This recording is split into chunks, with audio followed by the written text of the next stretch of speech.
because dealing with lecherous individuals like you doesn't require following the rules. Upon seeing the teacher's true face, Nude involuntarily blurted out her nickname. This immediately made the teacher feel displeased. She even warned them that if they dared to speak again, they would all be eliminated.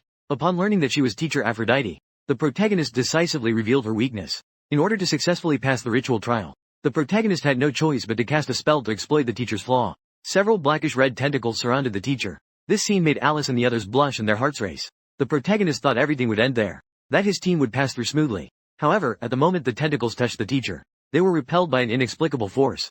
At that moment, the teacher no longer masked her true self. She also warned the protagonist not to play such childish games again, because she had already sealed her acupoints before it began. She had sealed the acupoints on her body. This operation instantly left the protagonist feeling at a loss. During the protagonist's moment of relaxation, the teacher picked up the whip again and attacked the protagonist. With one lash, the protagonist was knocked back several meters. Seeing this situation, Alice beside him grew worried for the protagonist's safety. Meanwhile, Rostana was worried that the protagonist would be eliminated, which would cause her own plan to fail. Although the protagonist had absorbed the magic power of Alice and the two others, it was still a drop in the bucket against the teacher. Now he could only find her weaknesses. Only then would there be a chance of victory, and her suppressed desires would undoubtedly be the key to winning. But the teacher didn't give her time to think. She swung the whip again towards the protagonist. This attack was even more fierce than the last. Smoke instantly filled the battlefield. The teacher thought it would end there, finally correcting the protagonist, this lecherous man. Unexpectedly, when the smoke cleared, the protagonist stood naked in front of the teacher. Faced with this sudden scene, the teacher's face instantly turned red and her heart raced.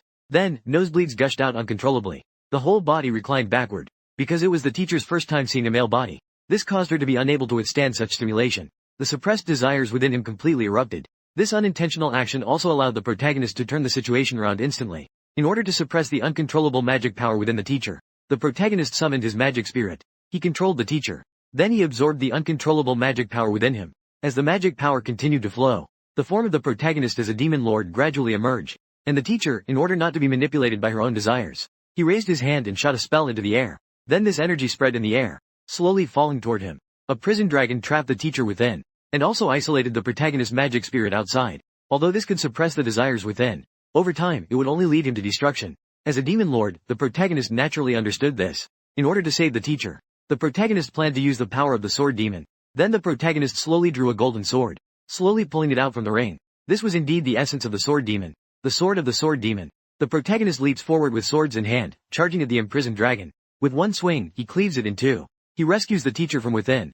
Deep within the castle, a black eagle sensed the presence of the demon lord, and was swiftly flying towards the protagonist. As for the rescued teacher, the desires within her were fully unleashed, and the protagonist also gained a significant amount of magic power from it. He had now recovered 20% of his strength. At that moment, the teacher slowly got up and asked the protagonist, "After I treated you that way, why would you still help me?" The protagonist calmly explained, "It's precisely my desires, and it's not something to be ashamed of. I'm just helping you release them." Facing the naked protagonist, the teacher bashfully turned her head away. However, in the end, she allowed the protagonist and his group to pass the festival test. For this, Newt once again embraced the protagonist in the dual wind, thanking him for everything he had done. But they hadn't been intimate for long, when a set of armor suddenly crashed towards the protagonist. This was, of course, the doing of Alice. She shyly turned her head and said, "Quick, put on your clothes. We still have to go out to receive our reward." The protagonist then put on this set of armor, which was as if it had been tailored specifically for her. During their moment of amazement, the castle's main door was suddenly burst open by some force. Alice initially thought it was a trap set by the teacher. He asked the teacher what was going on. That teacher didn't even know what the situation was. This was not at all a scene from the level. Only the protagonist sensed the aura of danger. It made them all alert. When the smoke cleared, a werewolf wielding a massive axe appeared before them, and Newt recognized him at a glance. He was the sacred hero Clem from the Beast tribe. His appearance left everyone a bit confused. Why would a former hero appear here?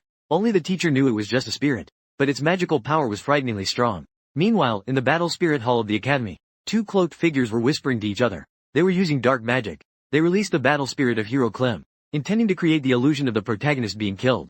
As for the fate of Alice and the others, they didn't even consider it.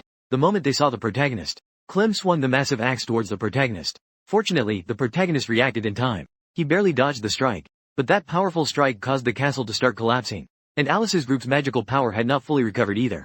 In order to protect them, the protagonist decided to divert Clem, to let them leave the castle first. Unexpectedly, Alice rejected the protagonist's proposal. She insisted on leaving together, but they would only hold the protagonist back here. Also, the protagonist couldn't fight with full force. At this moment, the teacher also suggested they leave first. While they were talking, Clem attacked the protagonist again. The protagonist took this opportunity to run toward a passage. Meanwhile, Alice and her group rushed toward the exit of the castle. As the castle continued to collapse, the protagonist could only fly out of the castle to continue fleeing. However, he ultimately could not escape Clem's pursuit. With one swing of the axe, the ground instantly collapsed, and smoke billowed up. As a result, the protagonist was severely injured and coughed up blood. Now as a spiritual entity, Clem only had the intention to kill the demon clan in his mind. Not only that, even if the protagonist used the Eye of Truth, he still couldn't see through the movements of the spiritual magic power, making it impossible for him to take action. During the protagonist's contemplation, Clem launched another attack.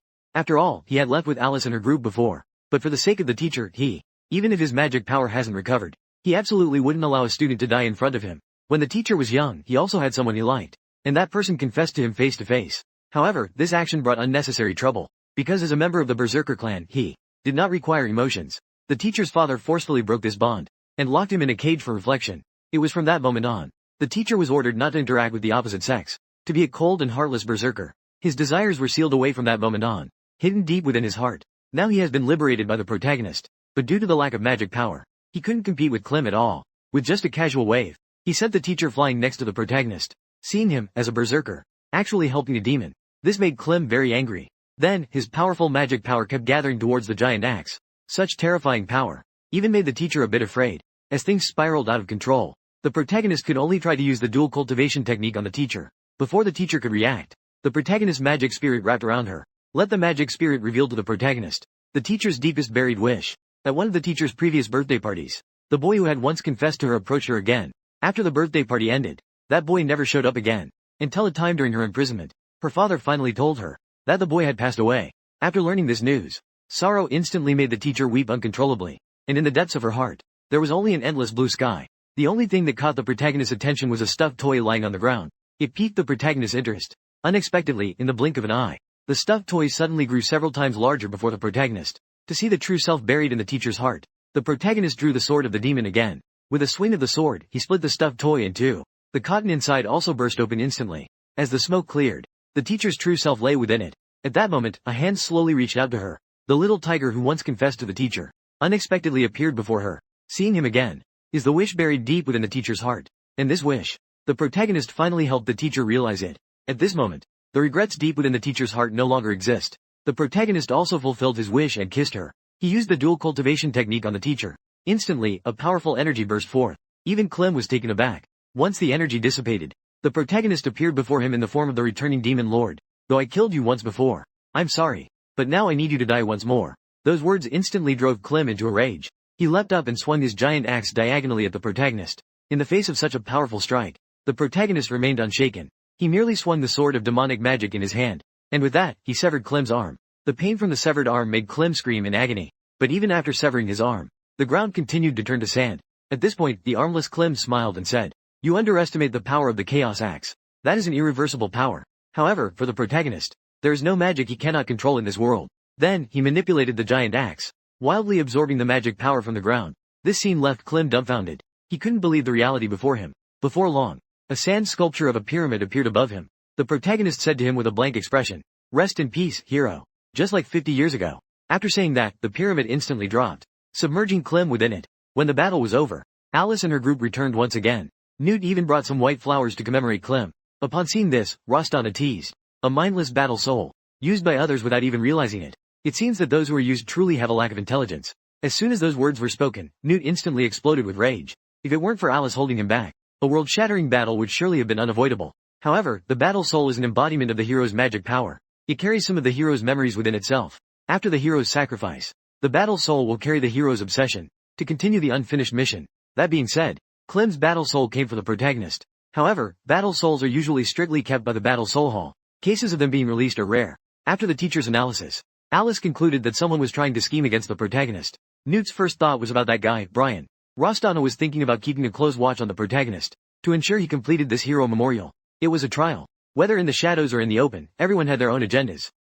Nevertheless, they passed this stage smoothly. Before leaving, the teacher stopped the protagonist. The protagonist thought the teacher was going to thank him, so he responded with a contemptuous smile. This expression immediately caused the teacher to shudder, indicating that he misunderstood her meaning. He just wanted to warn the protagonist not to speak of the dual cultivation technique. Otherwise, the consequences will be on him. Meanwhile, on the other side, a cloaked figure returned to the battle soul hall. Although the protagonist dealt with the battle soul, Clem, they still had countless battle souls at their disposal. The scene shifted. At this moment, the dean was announcing the second stage of the memorial trial. Behind him was the gate leading to the Hall of Heroes. It was also the entrance to the next challenge. To advance to the second year, where there would be no separation of genders. The protagonist said that everything must go through the memorial trial. Just then, a voice suddenly came from behind. It was Liquid. When the protagonist turned to look back, Liquid seemed like a completely different person. He had become several times stronger. But Liquid hadn't been happy for long. When a large hand suddenly grabbed his clothing. This person was the president of the Muscle Club. Because the second round was about to start, he thought that Liquid still needed to have some more interaction. As for this heartbreak, he was participating in his personal capacity, and did not need to participate in group assessments. This just happened to allow the protagonist to expand his dual cultivation options. Instead of being limited to the girls in the team who were just cannon fodder. Just as he was about to approach a stranger girl, he was stopped by Alice and Newt. One was holding the protagonist to prevent him from running around, while the other was saying, "We cannot do anything dishonorable to the heroic spirits." Yet in reality, she was getting close herself. Meanwhile, Rostana wanted to intervene, but she was unexpectedly blocked by Newt. Seeing that she couldn't intervene, Rostana had to claim she was just passing by. She then turned and left. After they entered the Hall of Spirits, several statues stood surrounding them. At that moment, a voice suddenly echoed through the palace. "Attention all students, please observe the on-site rules. Before the assessment begins, no loud talking is allowed. Otherwise, you will take responsibility for the consequences." The statues emitted a sound, surprising the students greatly. However, they also knew that inside these sculptures were the battle souls of heroes. And the statue just now was the elf hero, Grass, who was also Ristana's ancestor. Upon hearing this name, the protagonist couldn't help but recall past memories. He had once fought against Grass, and at that time, the protagonist had asked him a question. That was whether he was a man or a horse. And this question, the protagonist casually voiced. This left the surrounding students dumbfounded. The statue of Grass turned to look at the protagonist as well. Such a blunt question made Alice remind the protagonist, "Don't say anything reckless. Otherwise, you might get eliminated." Just then, Liquid returned from his training, eager to share his joy with the protagonist. Unexpectedly, a flying sword shot from afar, heading straight towards the protagonist. Fortunately, the protagonist was quick on his feet. He dodged to the side, but it just happened to hit Liquid, who was about to fall over. One arrow sent him reeling. He fell to the ground, unable to get up. The worst part is, he was declared disqualified from the competition by Grass. And the content of this round is very simple. You just need to pass the loyalty test, courage, wisdom, the test of these three qualities. To complete this challenge, first up is the loyalty test. It starts with the soul interrogation by Hero Mordini. The question of the interrogation is the reason for becoming a hero. The answer must be truthful and acknowledged to pass the test. If the answer is false or unrecognized, the most brutal punishment will be imposed. As soon as the question was announced, someone volunteered to go first. He approached the statue and sincerely said, "Becoming a hero has been my dream since childhood. I have been working hard to become the greatest man in this country." After saying that, he knelt down. Both his words and actions were very loyal. But Mordini rejected him, because he was lying. As soon as this was said, the fat man started to panic. He quickly explained that he didn't. But what he never expected was that Mordini revealed his inner thoughts. In fact, he made it here thanks to his teammates. As for his dream, it is to be a happy homebody. In an instant, the palace was filled with the laughter of the students. They mocked how pathetic his dream was. Right after that, the chubby guy was pierced in the abdomen by a giant sword. This is the consequence of disloyalty. Changing the subject, the teacher recounted what had happened earlier to the dean. To his surprise, the dean was not shocked at all. Instead, he told the teacher to go back first. This unusual action left the teacher completely puzzled. He questioned the dean about why he didn't investigate further. In response to his doubts, the dean simply smiled slightly and reassured him. He still wanted to see the male protagonist's true strength, and the fat man pierced by the giant sword. Now he lay motionless in a pool of blood.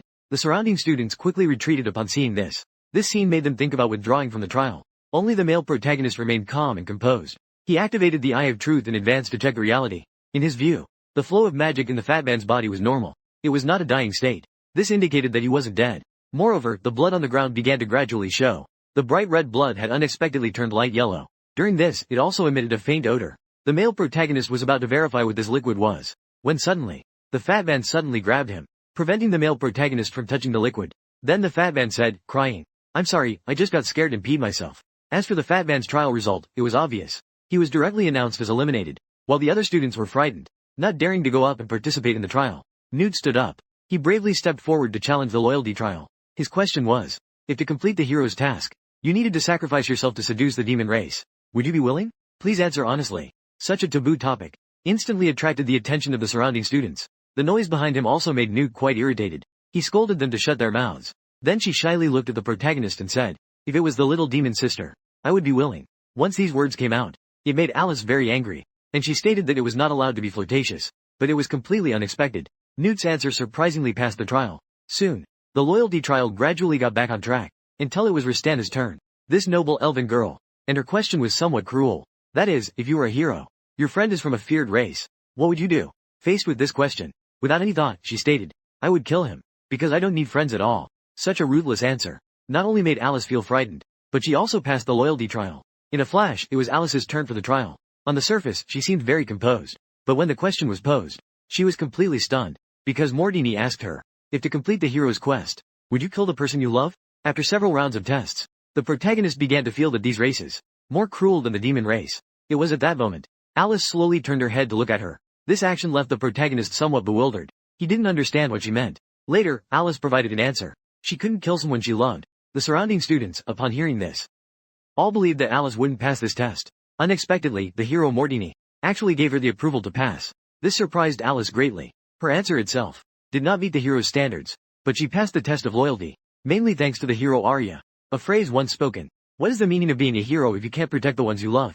What is the significance of becoming a hero? Next, it was the turn of the next student for the trial. However, this student made Mordini feel a bit panicked. As a hero, would you prefer to have a strong body or a resolute soul? Faced with this question, she simply smiled faintly, then tore open her shirt to reveal her 8-pack abs and said, I want them all. As time gradually passed, most of the students passed the trial. Only the protagonist had not yet passed the trial. This made Alice anxious, staring wide-eyed. But as the demon lord, how could she possibly want to become a hero? If she really went up to answer, she would definitely be eliminated. Now the protagonist needed to find a way to pass without lying. During the protagonist's contemplation, suddenly emerged before him subtle magic fluctuations, and the source of these magic fluctuations was emitted from this girl.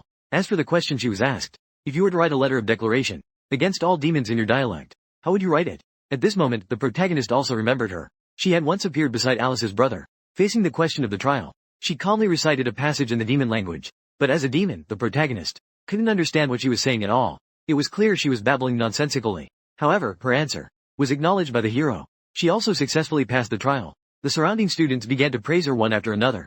Only the protagonist looked confused. It wasn't until he saw her retract that subtle magic power that he understood why she was able to pass. Perhaps he could do the same. He then swaggered over to stand in front of the hero, Mordini. In your opinion, who is the greatest hero? Please answer honestly. Among the students, they unanimously believed it to be the hero, Arya.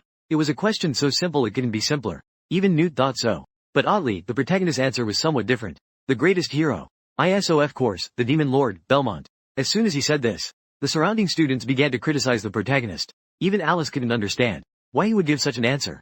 On the contrary, Newt found it interesting. He grew to like the protagonist's character more and more. Of course, regarding this answer, Mordini was not eager to let the protagonist pass. But just now, the protagonist has found a solution. The reason Teresa uses magic during the instruction and inquiry phase indicates that in addition to providing answers that must be acknowledged, magic must have a special significance in this phase. Earlier, the protagonist vaguely saw Teresa's magic being directed at the head of the statue. This suggests that magic can conceal certain things, and there is only one possibility. That is due to a lack of confidence in the answers, or the fluctuations caused by speaking insincere lies. As long as one deceives the statue's perception, even if the answers are not sufficiently acknowledged, one can still successfully pass the test. After understanding all of this, the protagonist released a faint magic power towards the statue. Just as the magic was about to touch the statue, it was interrupted by another force of magic. The originator of this magic power was none other than Teresa. She had been waiting for a long time to disqualify the protagonist from the competition. I've been waiting for a long time. With the interference of magic gone, the protagonist's answer was rejected. The soul of the originator also emerged as a result, and the opening on the chest of the originator caught the protagonist's attention, because this wound reminded the protagonist of someone. Perhaps this could be the breakthrough to clear the trial. This man was once the invincible lord of the demon race. Originators from various races had challenged him before, but without exception, all had ended in failure. Such a dull and tedious life made the protagonist feel weary. He even fell into a state of conspiracy for a time, to make life less mundane. The protagonist thought of a way. Coincidentally, at that time, the originator Mordini came to challenge. But no matter how he called out, no one responded, until he saw a notice on the door, which caught his attention. When he took a closer look, Mordini suddenly flew into a rage. Who would have thought? The protagonist actually had the challenger, the golem, serve as a sparring partner. This infuriated Mordini, who charged into the castle with his sword drawn. He shouted at the protagonist, cursing him loudly. Old thief, watch me take your life. In the face of his provocation, the protagonist calmly sat on the throne and said, if you can play with me for 100 rounds, I can guarantee that you'll leave the Demon King's castle alive. As a golem, Mordini naturally refused to back down and said, you are truly arrogant. I won't need 100 rounds to kill you. To such a confident reply from him, the protagonist asked with a playful expression, if you can't kill me in 100 rounds, then what? Faced with the protagonist's question, Mordini solemnly declared, if I can't kill you in 100 rounds, then I will admit you are the greatest hero, and give up my identity as a golem. After he finished speaking, the protagonist first responded to him. Then, with a whoosh, He transformed into a blur and charged straight at him. In the blink of an eye, the protagonist was in front of Mordini. Before he could react, the protagonist punched him, sending him flying several meters away. As for Mordini, who got hit by the protagonist's punch, he struggled to get back on his feet. He then stated that he wasn't ready yet. Let's start over. Just as the words left his mouth, the protagonist shifted in front of him again. Once again, he was sent flying. He then got up again and said, "I just had to take a quick break." That's not a proper restart. Although his explanation was quite flimsy, the outcome was that the protagonist knocked him down with one punch. Even the way he fell was the same. This made the protagonist can't help but comment. After repeatedly getting up and being knocked down, Mordini's armor was finally shattered. At this point, they had reached the 100th round. He struggled to stand up, relying on his awareness. Still stubbornly claiming that wearing too much was inconvenient, he requested to go again.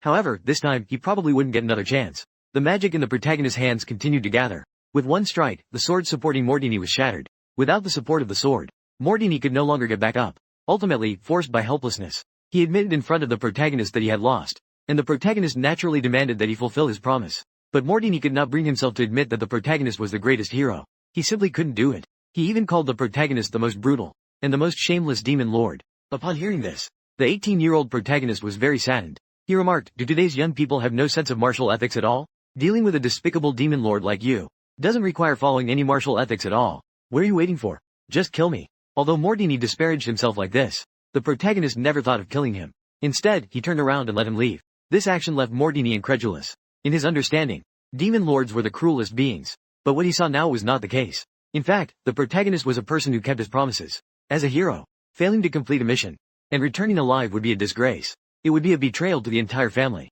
Therefore, Mordini had to make the protagonist kill him. To this end, he shouted a long string of vulgar insults at the protagonist. He hoped to provoke the protagonist with this. Unfortunately, this method was completely ineffective against the protagonist, because the protagonist had promised not to kill him. He would definitely keep that promise. Once those words were spoken, it instantly overturned Mordini's perception. Just then, a sound of flesh being pierced suddenly came from behind the protagonist. When the protagonist turned around, he found that Mordini had already plunged a broken sword into his chest. Regarding this action of his, the protagonist was unable to comprehend. However, only Mordini knew that only this method could make him abandon the glory of the hero. Only by giving up the hero's glory could he say that phrase, "Demon Lord Belmont is the greatest hero," when back in reality, Mordini was swinging his sword down at the protagonist. The protagonist simply said, "Do you remember the 100 rounds?" The sword stopped midair. At this moment, Mordini asked the protagonist with a face full of disbelief, "How did you know about the 100 rounds?" To his question, the protagonist did not provide much explanation. Instead, he prompted Mordini to declare who truly was the greatest hero. Once this was said, it instantly caused Mordini to lose his fighting spirit. Even the sword in his hand fell down. It hit the ground heavily. In the end, he had to admit, the Demon Lord Belmont was the greatest hero he had ever seen. His loyal side made the protagonist respect him a bit more. However, the surrounding students did not understand why. They all accused Mordini of being unworthy of being a hero. Meanwhile, Teresa grew suspicious. Clearly, she had interrupted the protagonist's spellcasting. Why was he still able to pass smoothly? When Mordini finally awakened from his despair, she realized that only the Demon Lord and she knew about this matter. How did the protagonist know? Then there was only one possibility. The protagonist was the Demon Lord. But before she could say this out loud, she was pierced through the head by an arrow. And the archer was. It is indeed the hero, Grass. And she has permanently abolished Mordini's status as a sacred hero. Once the farce ended, Grass announced the end of the loyalty trial. Next, they would enter the second phase, the trial of courage. The examiner for the courage trial would be the hero Fiona. She is revered by the world as the illusionary hero. She can enchant people's hearts through illusions. Just casting a shadow can make people feel feverish all over. And some students with poor self-control are left entranced and confused by her. Only the protagonist fails to appreciate her beauty. He even starts to doubt if there's something wrong with him. Next, the trial of courage. You must face the things you fear most in the illusion I create. Confront what you fear most within yourselves. Only by overcoming it can you pass the test. And magic cannot be used in the illusion. Upon hearing that magic cannot be used, the students began to complain one after another. However, Newt found this to be interesting. Just as they were discussing, Fiona announced that the trial officially began, and the flowers on her head scattered around. The bewildered students looked up at the petals overhead. When the petals stopped in front of the protagonist, she began to imagine the things she feared. But no matter how much she thought, she couldn't come up with anything. She even thought that this thing hadn't been born yet, until the petals suddenly emitted a glow, pulling the protagonist into a dreamland. She seemed to see certain things in the education she received since childhood. For most people, the thing they feared the most in their subconscious was the Demon Lord Belmont, and most students faced in the dreamland was the Demon Lord they imagined in their hearts. But some people were different. Something they experienced might become their greatest fear. In the dreamland, Newt was running non-stop across the grassland, seemingly being chased by someone behind her, and that person was the one she feared the most in her heart. As for Rostana, she was readying herself with a sword in the forest. while the person across from her continuously urged her to give up struggling. No matter what, she could not escape the impie of fate. But Rostana was unwilling to give up, vowing to defeat her opponent at all costs. And as for Alice, she appeared to be fine. And every day, a maid would dress and undress her. She didn't need to get her hands dirty at all. Even her daily washing up was arranged clearly for her. This was not the life she desired at all. She felt like a caged canary. What she truly wanted in her heart was to be needed by others like her grandmother. To be needed. So she worked very hard on her cultivation journey. But her butler felt she didn't need to do that, because she was the descendant of the hero Arya. Her life would always live in the shadow of her grandmother. This was the fear deep within Alice's heart. Don't be fooled by her being born into a hero's family. She had maids helping her everywhere. It might seem like she lived happily. Perhaps this wasn't the life she wanted. It might even become her deep-seated fear. Just then, the hero Arya appeared in her vision, and she warned her, "If you don't want to be bound by my shadow, you must defeat me." Upon hearing this, Alice was stunned, because deep inside her, her grandmother is an unbeatable existence. In order to help Alice overcome her fear, heroine Arya continuously guided her. Eventually, after her guidance, Alice regained her confidence and prepared to give it her all. She immediately launched a fierce attack. In the blink of an eye, she was in front of Arya. But in front of the legendary hero, her offensive was so powerless. Arya merely waved her finger and sent Alice crashing into the wall. Without any magic power, she couldn't think of any way to defeat her grandmother. But Arya did not think so. If one wants to become a great hero, the most important thing is not magic. This statement also awakened Alice. However, she had not fully mastered the dual cultivation technique. Teresa, meanwhile, because she wore a pair of glasses that could block illusions, was not pulled into the illusion. Her primary goal at the moment was to eliminate the protagonist. At the same time, the protagonist actually displayed a look of terror, and in her illusion, everyone was living happily. At that moment, a balloon broke free from the child's grasp, continuously flying higher and higher. As the balloon soared higher, suddenly, a figure swooped through the air. It turned out to be the male protagonist who caught the balloon, and personally returned it to the child. This was originally a happy event, but the appearance of the male protagonist changed the situation, because he was hailed by the world as the most brutal, the most shameless demon lord, and his presence caused the surrounding humans to flee in all directions. Even the turtle in the water was afraid of him, hurriedly raising a white flag in surrender. It seemed that everyone was afraid of the male protagonist, as if nothing could instill fear in him. Perhaps it was this very point that became the deep-seated fear in the male protagonist's heart. He just didn't realize it. At that moment, a familiar voice suddenly came from behind the male protagonist. "How come? You forgot your fear so quickly?" The person speaking was none other than the hero, Arya. At first, the male protagonist didn't recognize her, until he saw her weapon. Only then did the male protagonist realize. Let me explain here. Demons identify the opposite sex by the size of each other's weapons. Seeing that her appearance did not scare the male protagonist, Arya jokingly said, "Aren't you afraid that I will seal you again?" In the face of his threat, the male protagonist calmly replied, "Seal? Do you want to use the dual cultivation technique on me again?" 50 years ago, heroine Arya was no match for the male protagonist at all. This battle, they fought for a full 7 days. During these 7 days, Arya unintentionally amplified the male protagonist's inner fears infinitely. However, at that time, the male protagonist didn't care about any of these. He even arrogantly claimed to not know what fear was. For this reason, Arya used provocation tactics on the male protagonist, trying to get closer to the male protagonist. And his scheme was clearly very effective against the arrogant male protagonist. Then, he was slowly put down by the male protagonist. When the protagonist completely let go of him, Arya's chest emitted beams of light. And this beam of light was emitted by the heart of Gurney, which reflects desires. The fear of an ordinary person comes from a fragile heart, while the protagonist's fear comes from desire. The more one desires something, the more one fears it may not be achieved.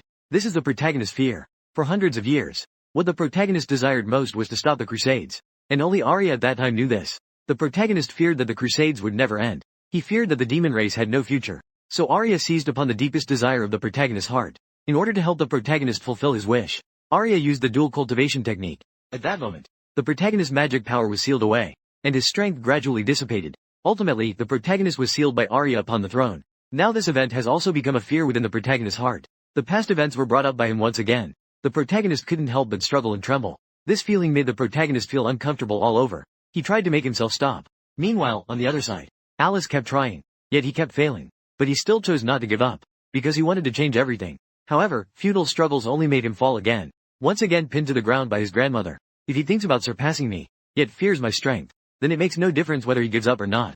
These words deeply touched Alice's heart. He also acknowledged all of this. Arya initially thought he was trapped in his fear and couldn't extricate himself. When preparing to end the illusion trial, in the next moment, an unexpected event occurred. Alice actually blocked the arrow, because he finally understood one thing. Surpassing his grandmother was merely his goal, but becoming the greatest hero doesn't necessarily mean being stronger than his grandmother. He just needed to find the person he wanted to protect. Upon hearing this, Arya finally completed her task. Her granddaughter had also grown up. He could also tell what is needed to become a hero. To Alice, that is to find the heart of Gudney. The illusion was thus shattered. Consciousness returned to reality once more. When he opened his eyes, he found Newt had already passed the trial, waiting anxiously by his side.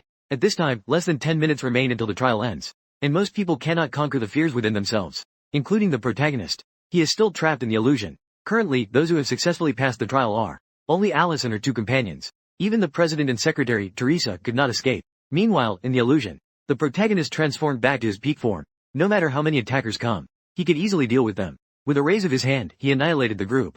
Even if more people came, they would still be no match for the protagonist. Looking around, the ground was covered with the bodies of the attackers. In the illusion, the protagonist lived this life for a full 10,000 years. Yet the attacks never ceased. At this moment, Arya suddenly appeared behind the protagonist, and told the protagonist that the endless attacks were his fate as the Demon Lord. Even if you restart your life, you cannot escape this cycle. Only the dual cultivation technique can end it all. But the protagonist doesn't believe Arya's nonsense at all. He thinks she is trying to deceive him into submission. However, looking at the endless stream of attackers before him, the protagonist began to feel confused. But he still firmly believes in the face of absolute power.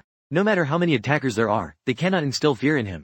No one can defeat him. He is the strongest Demon Lord in this world. Standing high above, looking down at everyone, he arrogantly proclaimed, "I, Demon Lord Belmont, accept your challenge, whether it takes 10,000 years or 100,000 years." As soon as the protagonist finished speaking, the ground suddenly began to crack. A suspected black hole was continuously spreading in all directions, and the protagonist did not recognize what it was. Just as he was confused, the black hole suddenly enlarged, sucking the protagonist and the attackers into the hole together. Looking at the distant lights within the black hole, the protagonist thought this was a passage out of the illusion. As he passed through the tunnel, the protagonist was convinced that in this world, there was nothing that he should fear. When he opened his eyes again, he found that he had turned back into human form, but he was no longer in the trial area. Instead, they were sitting inside the classroom, and in front, there stood someone they recognized. That person was Teresa. She had been waiting here for a long time. At this moment, the protagonist realized something was wrong. If they had passed the trial, they should be in the hero's hall instead. Then there was only one possibility. That is, they were still in an illusion.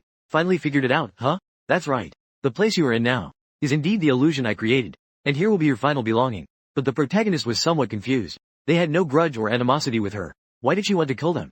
Unless someone was manipulating her from behind. To their surprise, as soon as those words were spoken,